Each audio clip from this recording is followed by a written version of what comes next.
Welcome to Money Music, where you will learn about the big money in your vinyl records.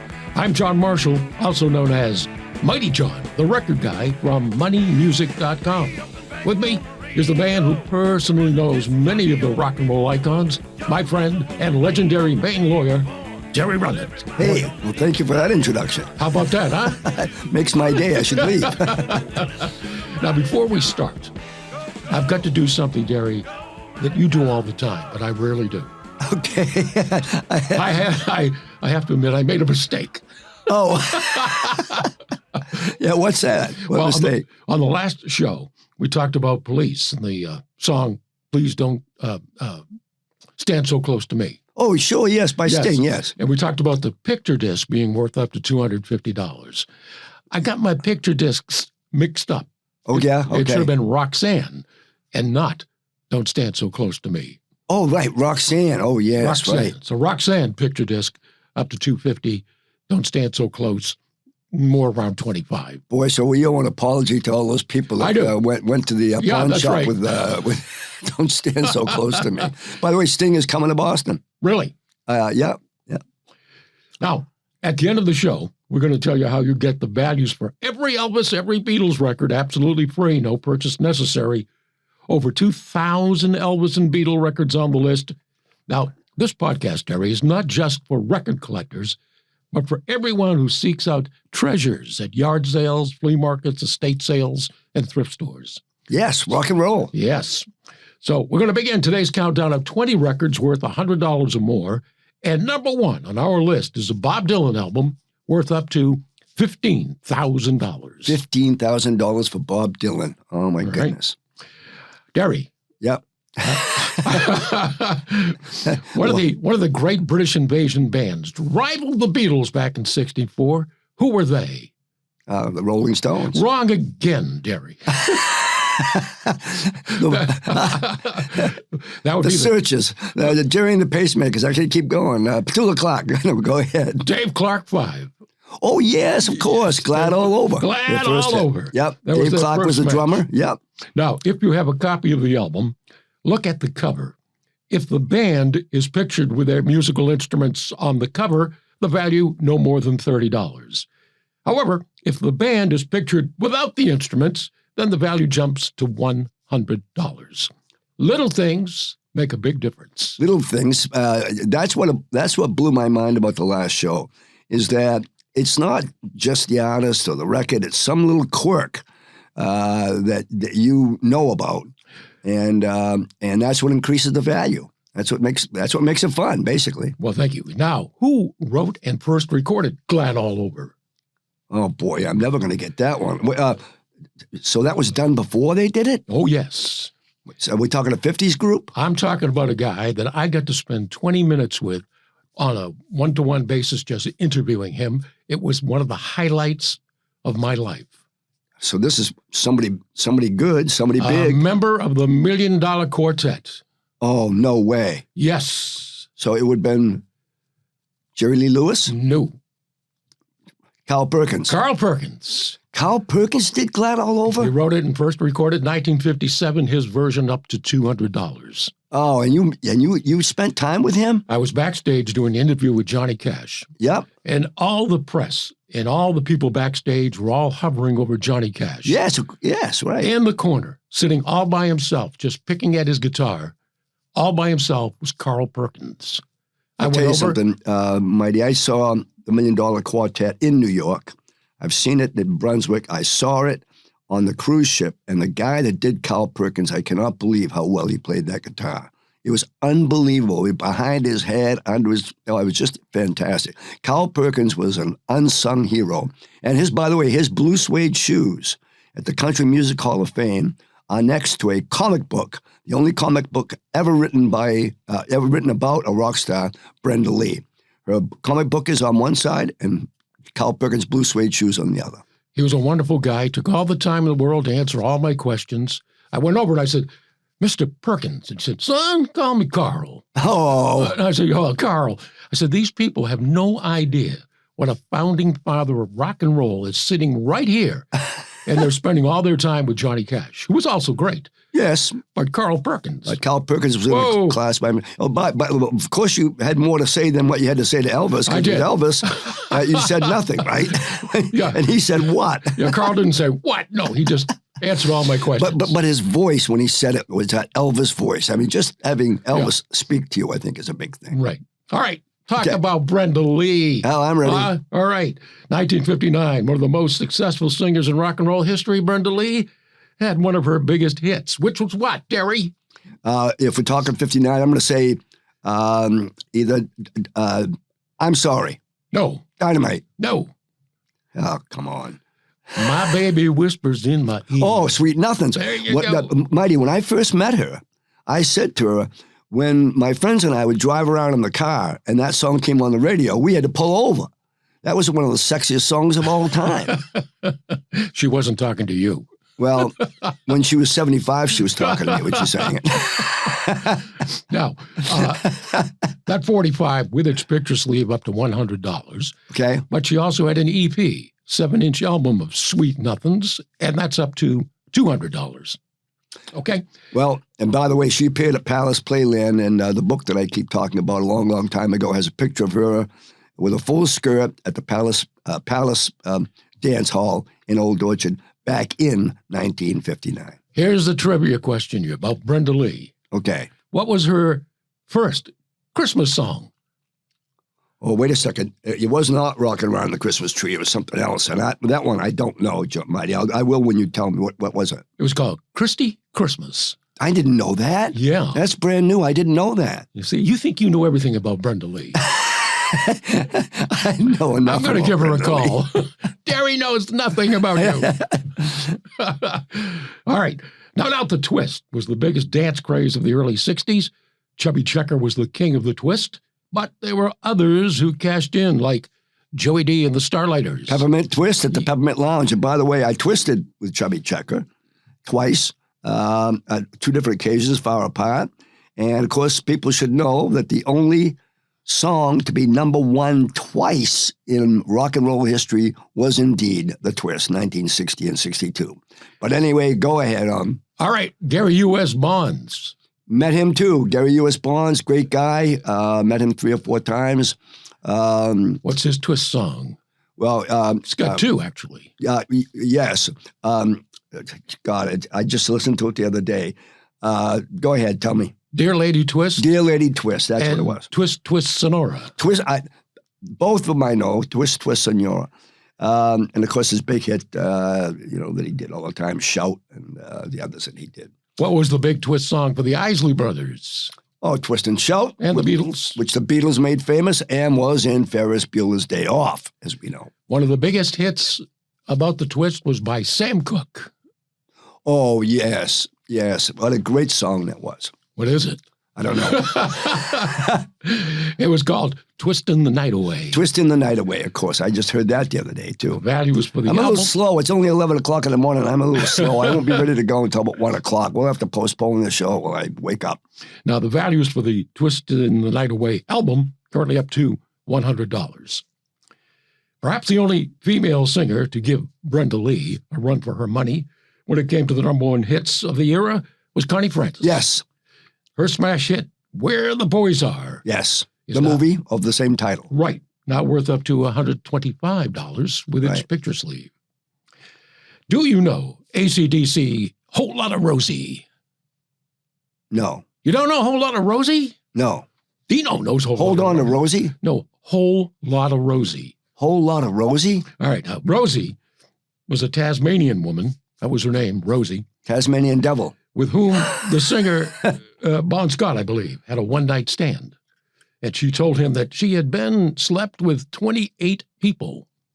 The next morning, when they woke up, she whispered in his ear, 29. Whole lot of Rosie. I want to go back to Connie Francis for a second before I Whole lot of Connie. All right. Well, what happened with Connie is I went to the East Coast Music Hall of Fame where my friend Bobby Rydell was inducted with a Lifetime Achievement Award, and my friend Bob Kulick of The Happening got Male Singer of the Year. But Connie Francis was there, And I did manage to speak to her for a few seconds because she was very close to the lawyer F. Lee Bailey. And I went and told her that I was friends with him, and she got a kick out of that. She wasn't too well, and she didn't perform that night. Bobby Rydell did. But she was absolutely running neck and neck with Brenda Lee back then. All right. Well, a whole lot of Rosie. Okay, go ahead. The I'm 45, sorry. no picture sleeve involved, currently up to $125. I'm surprised you never met Rosie, really. And you're, I know Connie, I know Brenda Lee, but I don't know Rosie. I know Rosie the Riveter. That's all I know. 1958, the great Chuck Berry released the iconic Johnny Be Good. Now, I think is the song that epitomizes rock and roll more than any other, Johnny Be Good. I think you're right. A copy of a 45 worth up to $40, but a 78, they made 78s back then, currently worth up to $200. Now, they had to change part of the lyrics to get Johnny Be Good on the radio. What was that change? Part of the lyrics was way up in the woods among the evergreens. I would have no clue what part. There lived a country boy named Johnny Be Good. Originally, the lyrics said there lived a colored boy named Johnny Be Good. No way. And so to get it on the radio, Chuck had to change the lyric. So is there a record out that has those words in it? Nothing I know of. Okay. Yeah. By the way, saw him in Vegas. Came out with polyester pants, and they were long since out of style. Got up and did an incredible performance of his hits. Then invited some of us up on stage, and I remember standing next to him. And I just felt I was in the presence of greatness. He put on a great show. And, he had some ups and downs in his career, as we all know. But he was a showman. We'll leave that for another show. Yep. Go ahead. All right. 1972, ZZ Top had their first album. What was the title of their first album? I would have no clue because I was not. They didn't put a lot of thought into it, Derry. They did not. No. What was it? It was called First Album. Did anybody else ever do that?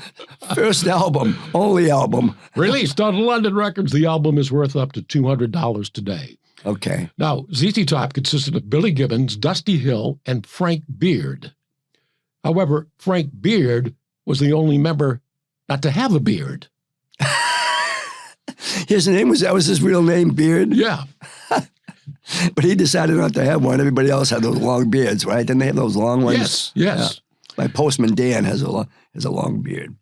In 1973, Dog Knight released the album It Ain't Easy, containing the hit Mama Told Me Not to Come. The value was for the album cover. A regular cover picturing Three Dog Night can fetch maybe $20, but copies where they appear nude on the cover jumps the value to $200. Well, Chuck Negron wrote a book, Three Dog Nightmare, that is almost required reading in every rehab facility, drug rehab. His drug addiction was paramount in his life, and he almost passed away many times. The stories, it's an incredible story to read, and Chuck Negron still performs. He was with the Happy Together tour. Very nice man, and notice when I yelled out his number. He was a great basketball player. I said, "Hey, Big 32," and he got a big kick out of it. Three Dog Night. How did they get their name?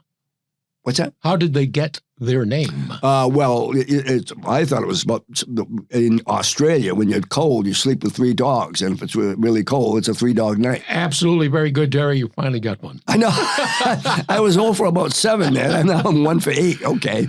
In 1954, the record that would literally blow open the door for rock and roll to burst on through was what? What song really was the beginning of rock and roll? Not the first rock and roll song, but responsible for most of it. I'm going to say Rock Around the Clock. Very good. You tuned too. Oh, well, thank you. All right. Rock Met Around Bill the Clock. Haley's son. Wonderful man. Looked just like him. Sounded just like him. Bill Haley and his comments, the 45 is a $50 collectible, while the 78 can sell for $300 today. 1965, the Rolling Stones had one of their biggest and best-known hits with I Can't Get No Satisfaction. Right, which had been voted #1 many times as the #1 rock and roll song of all time, penned by the great Keith Richards. Now, if you have a copy of the 45 with picture sleeve, it's now worth up to $350. Now, what was their second hit? Time Is on My Side. No. Oh, you were on a roll too, Derry. Yeah, I was on a roll. What was it? The record company said to them, guys, we had this massive hit. Can't get no satisfaction. Come on, we need a second hit to keep the ball rolling, keep you guys more than a one-hit wonder. And they kept saying, we're partying. We're having a great time. We haven't got time for that. And so finally they badgered them. And Keith and Mick came up with, all right, you guys, get off my cloud. Oh. We're having a good time. I lip-synced that song in a show, in one of my shows, and because I can do Jagger. And I had a women's velour velvet jumpsuit. And I pranced around up there doing. You're wearing it now. With my favorite. But anyway, that's such a great song. Get off my cloud. Get off my cloud. Here's a good one for you. Alice Cooper scored big with a hit. School's out for. School is out for the summer. Now, do you he puts on a great shoot too, by the way. Yeah, yes, great guy. Yep, go ahead. I emceed one of his shows. You did? Did you like him? I was on stage. He passed me his snake while he hung himself on stage. Get out of here. I'm there holding the snake. You know, he's quite a golfer. Oh, he is. But his shows were fantastic. And it was. He was a nice guy. That song, School is Out for the Summer, that's the anthem for getting out of school. Every album came with a pair of paper panties. Did you save your panties, Derry? Don't do it. Came with what? If you kept the panties, the album is worth up to $100. Without the panties, it's no more than $10. Who thought of that one? I mean, so what was the thought behind that? What was that all about? You would have to ask him. But every album came with those. I remember sailing them out the radio station window. But I should have held on to them. And so people on the street watching you throw panties out the window, and you got fired the next day. Now, if you have the panties and the back cover does not list the titles of the songs on the album, then you're up to $500. Up to $500. So, folks, go check those Alice Cooper albums you got, and see if you can find the panty somewhere. I just figured with that velour outfit you were wearing, you might. Oh, yeah, well, I only wore it that one time. All right, 1961, Johnny Cash recorded the album His Hot and Blue Guitar for Sun Records. The value depends on the cover. If it has a white background, it's worth up to $200. However, if the cover has a blue background, the value jumps to $500. Wow. And I got to do an interview with Johnny Cash. Yes. In the bathroom at the Bangor Auditorium. Oh, my goodness. He said, we got to go someplace where there's no noise, so, you know. Oh, so it's just a question. I brought in the tape recorder. It does sound funny that you spent a few hours with them. Well, that was his suggestion. He says, there's no noise in the bathroom. We can go in there. But just think about it. I mean, Marty, I think that's one of the few things that you can be very proud about. You met Elvis, you're best friends with Stephen King, and you spent 20 minutes in the bathroom with Johnny Cash. I have a picture of it, of him and me in the bathroom doing the interview. You know, Peter Noon, Herman's Hermits, talks about being in the restroom with Donovan. They had to run to the men's restroom to get away from the women, the girls that were screaming all over him. And he talks about how interesting it was to spend it was about an hour or so. So was Johnny a nice man? Wonderful. Very nice. Very nice guy. Came in, I remember when he walked in, he was wearing a big white mink coat. A white mink coat? I said, Johnny, aren't you the man in black? Yeah. He goes, well, it's under here. And he opened up. There was his black suit. But that's what you said to him? Yeah. Now, that is pretty fantastic. Great guy. And by the way, was he a tall man? Yes. And I got to meet his mother, a mother-in-law. Yes. Mother Maybelle Carter. Right. One of the great iconic figures in music history. She was wonderful, too. And Mighty, what year would that have been? Woo. Just ballpark. I would say back around 75. Well, so not in the 60s, in 75, but 75, he's iconic at that point in time. You know, he's huge. That's wonderful you met him. Now, 1965. Here's a line, you tell me the song. Breaking rocks in the hot sun. Breaking rocks, that's called I Fought the Law, and the law won, and Bobby Fuller, who sang that song, his birthday was just a few days ago. I heard it on XM radio. Yeah, I Fought the Law, and the law won. One of the most mysterious deaths in the history of rock and roll, Bobby Fuller. What? Yes. They officially listed it as suicide, but there's been alleged, people who have said allegedly that it was a police cover-up because there was blood on Bobby in his car and there was blood on the car seat, but they called it suicide from doing what? I have no idea. Either swallowing or inhaling gasoline fumes. Oh, my God. Yeah. So if there were a police cover-up, then the title of his song is very iconic and prophetic. Well, I brought the law. And by the way, wasn't that song also done by somebody else before him? No, not that I know of. Okay. But anyway, here's 45. If you have a copy on Exeter Records, which is the original label, we'll sell up to $600 today. Well, that's a tragic story about him. I mean, They should do a movie and or the song something was about just that. fantastic. Yeah. So, Bobby Fuller, one of the greats. And he had just purchased a new car the day before. So why would anybody take their own life after just purchasing a new car? None of it makes sense. Ken Altshuler and I used to use that song when we read about stupid criminal stuff. People go into a store and take a picture of themselves and leave it there. So we would play that song. I Fought the Law and the Law Won. 1966, the Beach Boys released one of their best-known albums called Pet Sounds. A stereo copy can sell for $25, but a mono copy can get you $800 today. The little things make a big difference. And when they did Pet Sounds, am I correct in knowing that that was pretty much they were trying to answer Sgt. Pepper's Lonely Hearts Club Band? They just were so mind blown by that Yes. that Brian Wilson says we got to compete with those Beatles, and we got to. Good Vibrations had come out, and Pet Sounds. Is that I think that might have been their best selling album, wasn't it? Possibly. Possibly, yeah. Pet Sounds, certainly the most valuable album, but all the records by the Beach Boys, what they're worth, listed in my record guide, available at moneymusic.com. Well, and the other thing is, folks, if you have not been to a Beach Boy concert recently, I have. I've seen them probably 15 or 20 times. Every song is a 10. They've got a band composed of two originals, of course, Mike Wilson. Mike Love. Michael Love is the lead singer. And he is just phenomenal. And he talks to the audience. And even though they've done every song 100 million times, it's just fantastic to go to a Beach Boy concert.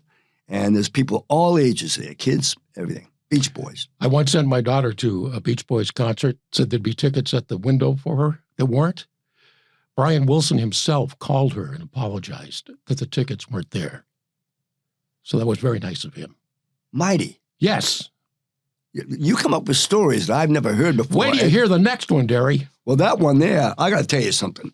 You're telling me that Brian Wilson, and by the way, folks, I've known this man most of my life, actually 70 years. I met him in the second grade. And he does not embellish. He does not exaggerate. He doesn't make things up. So if he says something happened, it happened. And I think that is just incredible.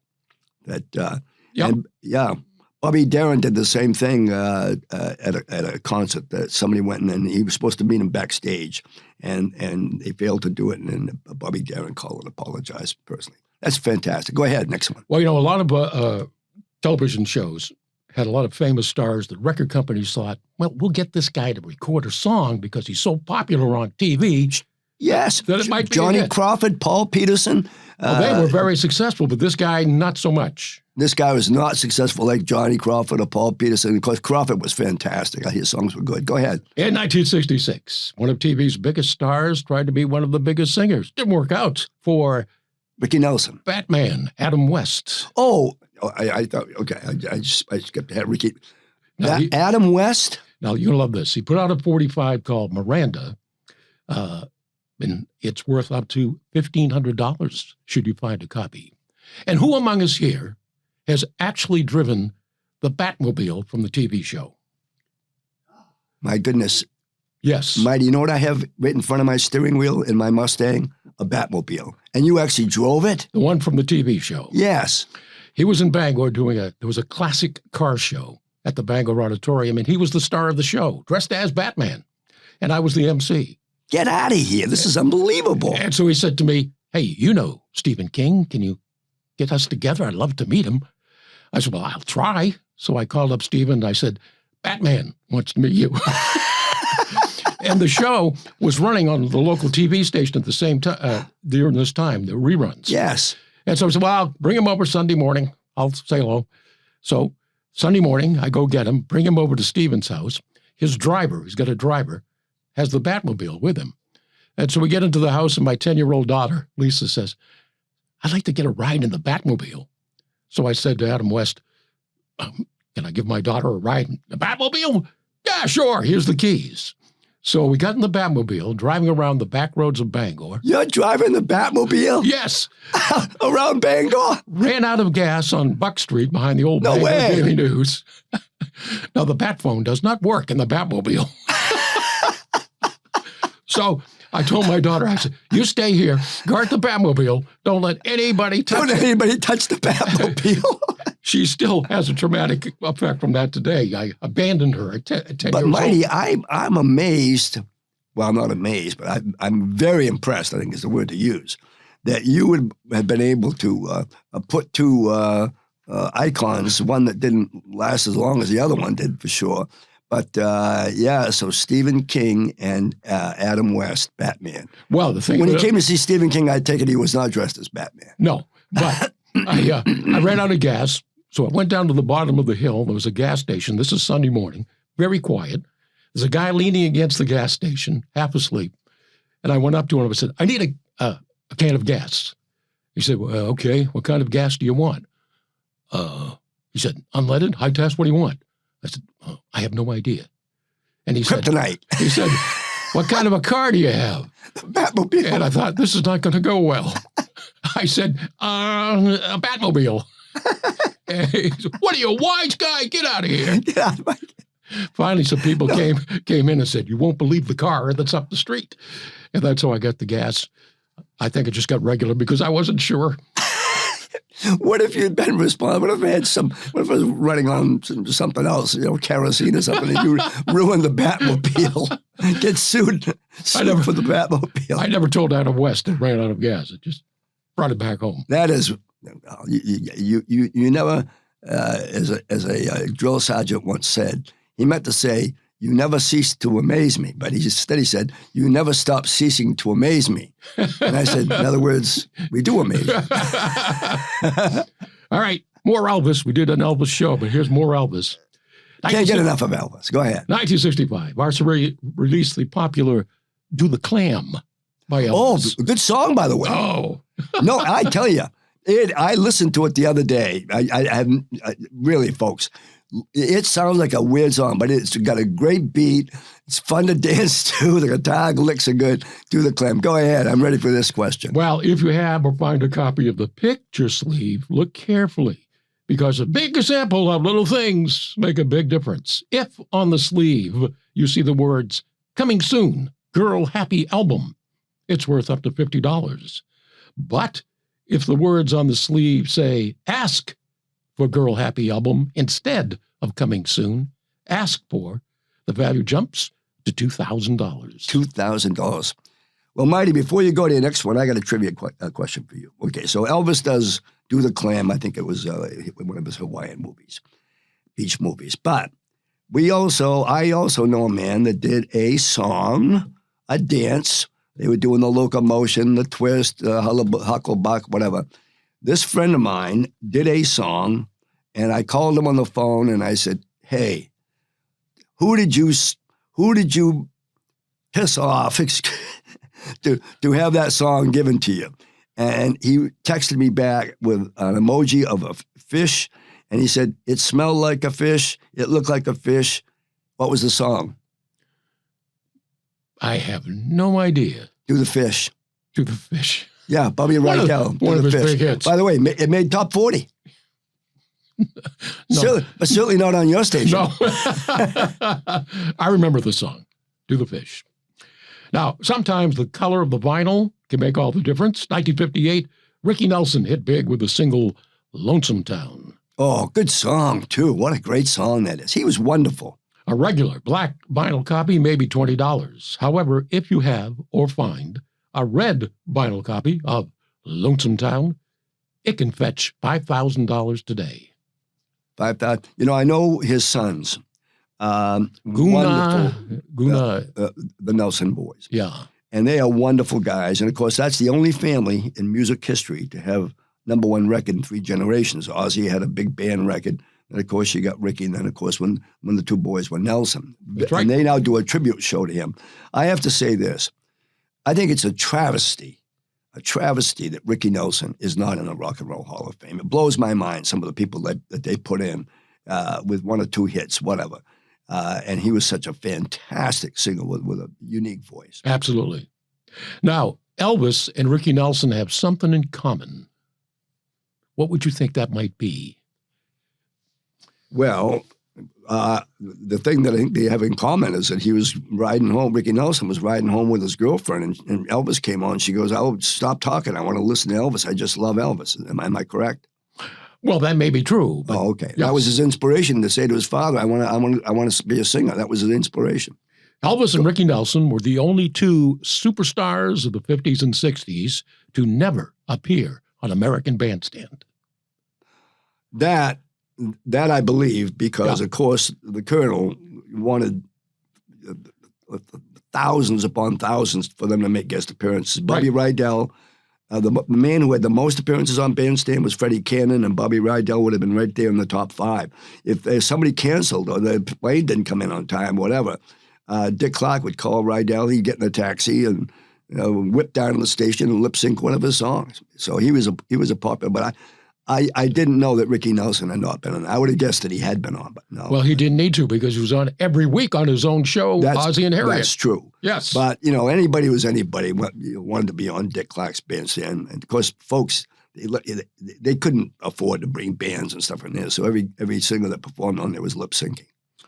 Now, in 1980, the soundtrack to the movie Xanadu was released. Oh, good movie. Featuring the Electric Light Orchestra, Yes. Cliff Richards, Gene Kelly, The Tubes, and Olivia Newton-John. Yes. Now, if you find a copy with Olivia Newton-John's picture on the vinyl, then you will be in Xanadu. It's worth up to $6,000. Well, I'll tell you something. My niece, who was the first runner-up in the Miss America pageant, 2001, introduced Olivia Newton-John to an audience at the Hilton Hotel where she was performing. I had front row seats. What a beautiful and wonderful human being. Olivia Newton-John. And Electric Light Orchestra saw them on the Flower Power cruise, and they were just fantastic. Oh, some of the songs they did. So anyway. Right. Now, what was the first record that the Beatles were on? That the Beatles were on. Okay, I was the first song that was ever released that they were on was "From Me to You," of course. And that was about a year before they became really popular. The first record they were on, somebody else's record. I think I know this, but go ahead. The name of the song was "My Bonnie." My Bonnie lies over the ocean. That song. Tony Sheridan and the Beat Brothers. I did not know that. The Beat Brothers were the Beatles, okay? So the record is worth big bucks because the Beat Brothers were the Beatles. Now, a copy on a black record label with silver print and a multicolored stripe across the center can sell for $12,000. Jeez. A copy without the multicolored stripe across the center of the record label is a counterfeit, worthless. A lot of those on the market. Got to be careful. So somebody says to you, "Hey, I got a copy of My Bonnie by Tony Sheridan and the Beat Brothers. I only want, $10,000 for it." And it's a black label with silver print, no multicolored stripe. Look out. Folks, you can understand that this man has actually lived 300 years with all his records. like when you get to heaven, I can't believe the amount of stuff that's in your head. That's all that's in my head, Derry. I know. All right, now for the final record on today's list, Bob Dylan, the 1963 album, The Freewheelin' Bob Dylan. Most copies could sell for $100.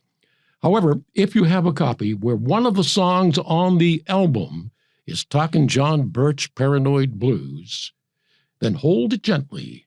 Now, the cover or label may indicate that the song is on the record, but here's a case where you have to play the record to see if it's there. If it is, then you're looking up to $15,000. Oh my! And it's Dylan. Well, he was going to perform the song on the Ed Sullivan Show, and the producers of the show apparently thought, this is libelous. We might be sued.